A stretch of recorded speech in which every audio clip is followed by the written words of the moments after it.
Shalom teman-teman. Yuk, kita review dulu cerita yang sudah kita dengar sebelum nanti kita bersama-sama mendengarkan cerita tentang Ezra. Siapa yang masih ingat cerita pertama? Nih, bisa dilihat gambarnya. Cerita tentang siapa? Betul sekali, cerita tentang Nabi Musa. Ya, masih ingat ya apa yang dilakukan oleh Nabi Musa? Musa adalah seorang pemimpin yang membawa bangsanya keluar dari negara Mesir. Nah, waktu itu mereka sampai di tepi laut Teberau. Dan di saat yang bersamaan, ternyata tentara-tentara Mesir mengejar, ya. Waduh, tidak ada jalan keluar ya. Lalu, apa yang terjadi? Iya, terjadi sesuatu yang sangat luar biasa, yaitu Laut Teberau terbelah menjadi dua, dan di tengah laut tersebut ada jalan yang terbentang, seperti jalan raya. Wah, luar biasa ya. Biasanya, kalau jalan raya itu, kita lihatnya di daratan ya teman-teman. Tapi di sini justru ada sebuah jalan di tengah laut. Kok bisa ya? Karena Tuhan yang membuatnya.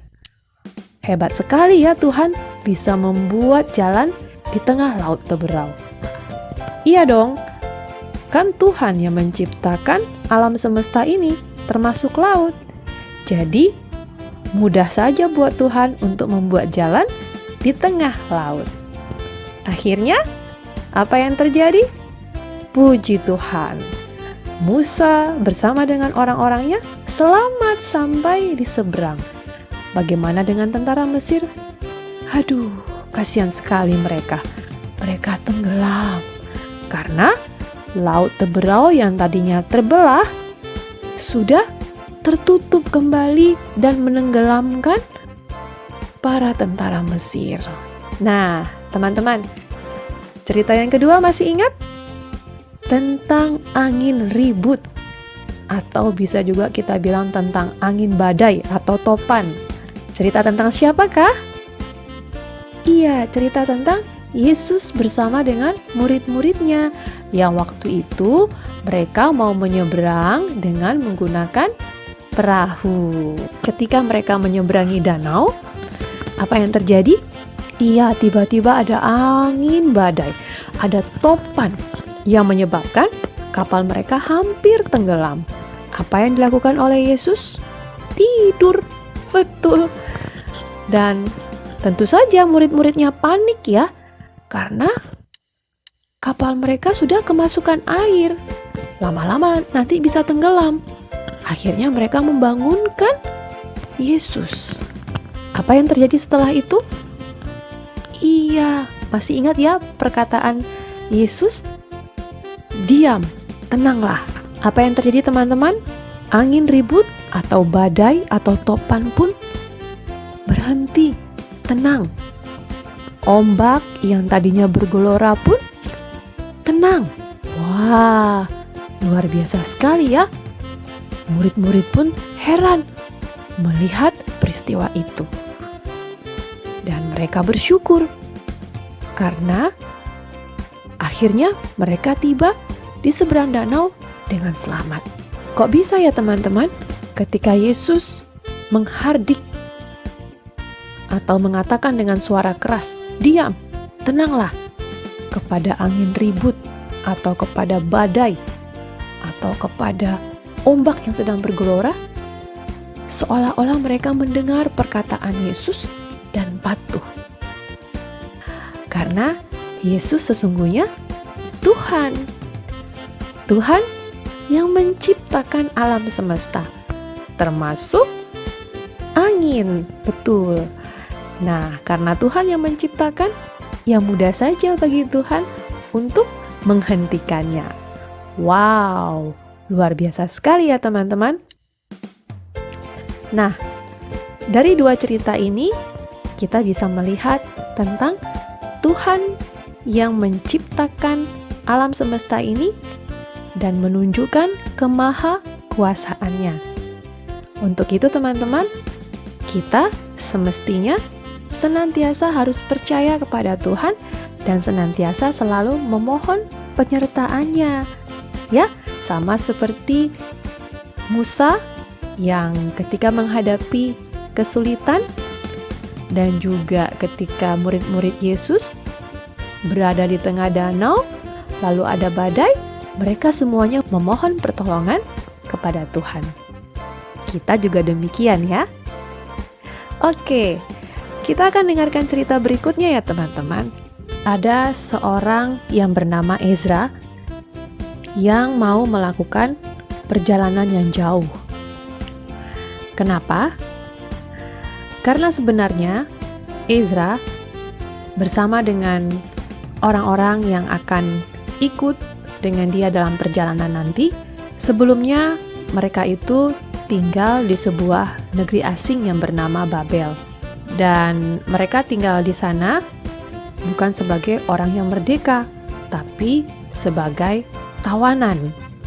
Ezra bersama dengan teman-teman yang lain ingin sekali kembali ke negeri asal mereka, yaitu ke kota Yerusalem. Tapi karena mereka adalah tawanan di negara Babel, mereka tidak bisa pergi begitu saja. Harus meminta izin kepada raja yang berkuasa pada saat itu. Puji Tuhan teman-teman, Ezra pun mendapatkan izin.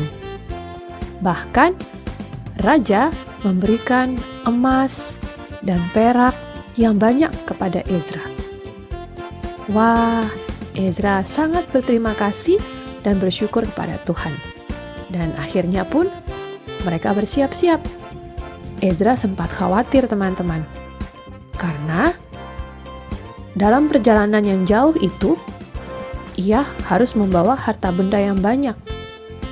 Dan ia juga tidak mau meminta tentara-tentara bersenjata kepada raja untuk mengawal perjalanan mereka. Kalau begitu, Ezra minta tolong kepada siapa? Kalau nanti di perjalanan ada orang jahat, ada yang mau mencuri harta mereka, emas dan perak yang diberikan oleh raja, bagaimana? Apa yang dilakukan oleh Ezra kalau begitu teman-teman? Ada yang tahu?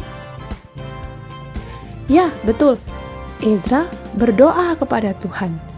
Ezra meminta pertolongan kepada Tuhan agar Tuhan menjaga dan melindungi Ezra bersama dengan teman-teman selama dalam perjalanan agar mereka boleh selamat sampai di Yerusalem. Tuhan mendengarkan doa Ezra. Kenapa Tuhan mendengarkan doa Ezra? Karena Tuhan melihat bahwa Ezra percaya kepada Tuhan, yakin bahwa Tuhan pasti menolongnya. Nah, teman-teman, bagaimana dengan kalian? Sama seperti Ezra, kita pun semestinya meminta penyertaan kepada Tuhan kalau kita hendak pergi ke suatu tempat. Misalnya, kalau teman-teman pergi ke sekolah, apakah teman-teman berdoa terlebih dahulu? Ayo, jangan-jangan ada yang tidak berdoa. Atau ketika teman-teman sudah di sekolah, lalu sudah selesai melakukan kegiatan, nah, sebelum kembali ke rumah, apa yang dilakukan? Iya, kita berdoa terlebih dahulu sebelum kita kembali ke rumah. Nah, seperti itulah yang dilakukan oleh Ezra. Ezra memberikan contoh kepada kita teman-teman bahwa sebelum kita melakukan perjalanan kemanapun kita pergi, entah itu kita pergi ke sekolah, atau kita pergi ke gereja, atau kita pergi jalan-jalan, atau kita pergi berlibur, semestinya kita berdoa kepada Tuhan, memohon perlindungannya. Jangan lupa berdoa ya teman-teman, sebelum berangkat ke sekolah. Oke? Terima kasih sudah mendengarkan cerita pada hari ini. Tuhan memberkati.